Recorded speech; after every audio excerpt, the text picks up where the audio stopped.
Can AI make us more human, and what are the steps to mastering digital transformation? These are some of the questions that our resources are trying to answer for us this week.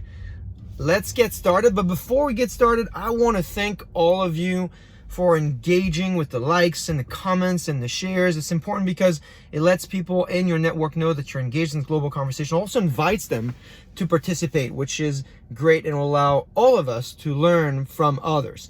Our first resource this week is a very entertaining one and a very deep one, Duolingo. So if you don't know Duolingo, it's a platform that allows you to learn languages. 300 million users. In March, it grew by 100%.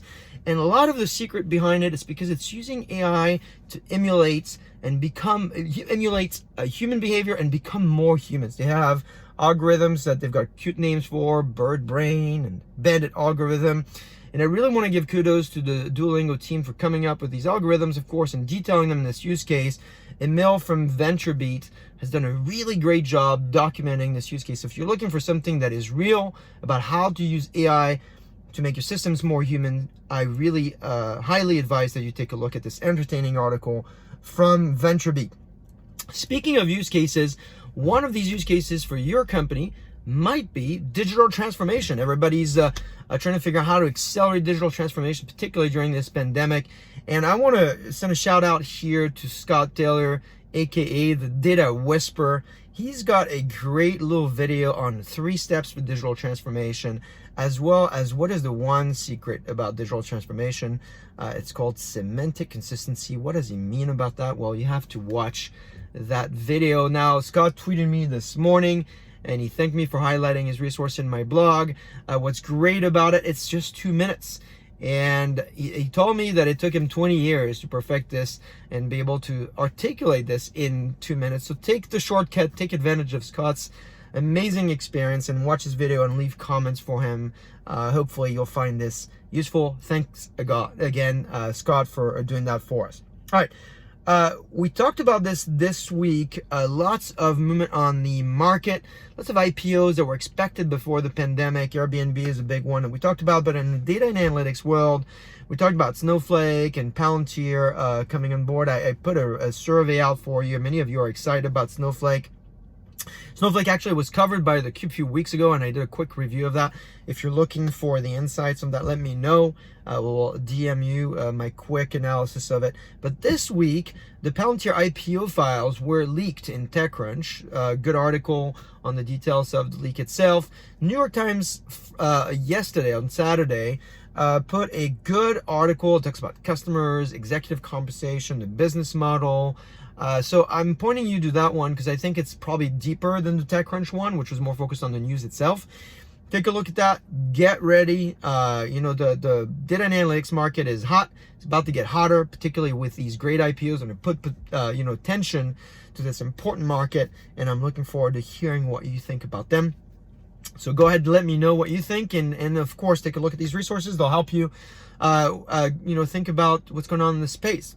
Now, the thing about these reports, of course, you got to be careful what you deduce and what you infer from the data itself, which brings me to another great resource that was shared to us this week by Bob Hayes, a good friend of mine, lives in Seattle, data scientist, and has pointed us to a piece that essentially applies Aristotle's 2,000-year-old logic reasoning theory and applies it to AI. And it's a great piece.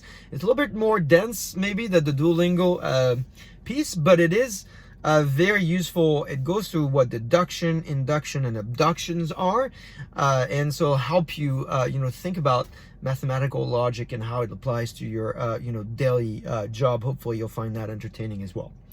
And in closing, I'm going to point you to 3 resources and folks that I think could be really useful for you to follow. The first one, we talked previously about the hype cycles, and Gartner's been releasing about 30 of them in the last few months.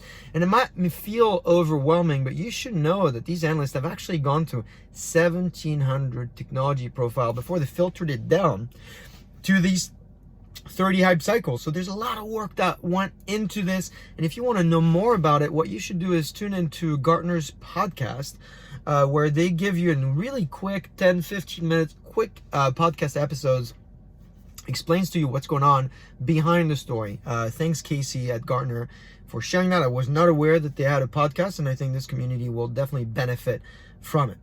My second resource, which I won't have a ton of time to analyze this week, but probably we'll talk about over the next few weeks, is the MIT CDO conference that was held this past week virtually. Lots of great conversations, online from my friends, Prashant and Randy Bean and Mark Ramsey. Posted a few things about it. They also presented at the conference along with great CDOs in the space. Hopefully some of these presentations will make their way on the internet this past week, and if you're on the lookout for them and you find anything, tag me. Make sure that we kind of review together these resources. Lots of great presenters in that conference, like every year. And then if you're wondering about the Gartner Symposium of CIO and you're wondering, will this conference happen this year? The answer to that is yes.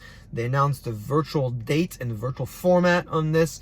And so be on the lookout for what this is going to look like. So you're not going to miss out on IT CIO trends this year. And that's good news. And I want to leave you with one thought from my friend Jose, who did a quick video on what is the most important word in the English language. What do you think it is? Well, I'm going to put a link to that quick video so you can find out what it is for yourself. Think about it. What is the most important word in the English language? And then finally, this week, I'm sure we're going to discuss a lot about Merv Adrian's Hadoop distribution Apache project tracker. I didn't have a ton of time to cover it this week, but Merv's a great guy. He's got a ton of insights to share with us, and he does this analysis quite often. And his analysis, he says there's a lot of movement, more movement that we think there might be in the Hadoop ecosystem. So take a look at it and let me know what you think. I look forward to hearing your feedback. Again, as every week, thank you so much for engaging in this conversation. Let's continue, be data-driven.